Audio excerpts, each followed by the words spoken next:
I thought I would do a little media haul of all of the stuff we recently picked out. I have a bunch of DVDs, Blu-rays, CDs, as well as some books to go through. There's a lot in this pile, so let's get right on into it. I'm going to start off with books. All of them I picked up during the Philly book crawl. We went to 3 different stores that were on this list, as well as one other one. The first one I got at Giovanni's Room, and it's All Out, which is edited by Sandra Mitchell. This is a YA collection of short stories that all focuses on queer historical romances. Been meaning to check this out for a while, considering there's an author in this that I really, really like, and I'm glad I was able to find it for $5. Next are 2 books I actually got at Philly AIDS Thrift. The first one of those is You Should Be So Lucky by Cat Sebastian. It says on the back, Cat Sebastian is the queen of queer historical romances. She never disappoints, and I can definitely agree with that.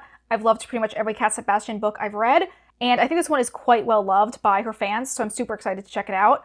And also glad I found it again for $2. And lastly, we have a very different book compared to the other ones. We have A Knight of the Seven Kingdoms by George R.R. Martin. This is a set of prequel novellas before Game of Thrones that follow the main characters of Dunk and Egg. I believe this is going to be the subject of the next HBO series that is coming out in 2026. Anyway, very excited to check this one out. I used to be a huge Game of Thrones fan, and of all the spin-offs, this is definitely one that I was very interested in back in the day. And since I was able to find this nice edition for $1, I definitely think I'm going to check it out. It even has art on the end pages. It looks so beautiful. Okay, now let's go through all of these CDs, DVDs, and Blu-rays. Starting off, I have some CDs I got from Jupiter Records, which is a secondhand record store in Delaware. I got Green Day's Insomniac, as well as Out of the Game by Rufus Wainwright.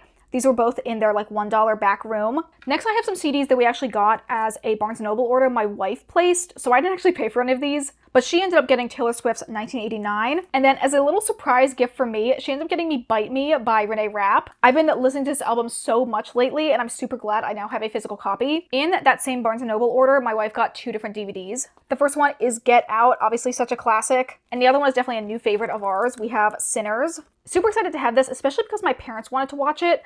And now that I have a DVD copy, I can loan it to them so they can finally check it out. We have a bunch of other DVDs that my wife picked out from the $1 room in Jupiter Records. I'm going to rapid fire through most of these. We have Sucker Punch, Twister, Unbreakable, all 3 of the High School Musical movies. You have no idea how excited I am to have these. We have Atlantis, first Shrek movie. We already owned the second one, which is obviously the more iconic one, but we decided to also get the first one as well. And lastly, for DVDs, we have Ella Enchanted. Also at Jupiter Records, they have a section that's buy 3 Blu-rays for $5. I got Blu-ray editions of the first 3 movies in the Hunger Games series. So we have Hunger Games, Catching Fire, and Mockingjay Part 1. Oh my gosh, these are about to fall over. Honestly, I had a great time picking out all of these. We are pretty close to max capacity for my DVD and Blu-rays, so we're going to have to find an alternative storage solution in the future.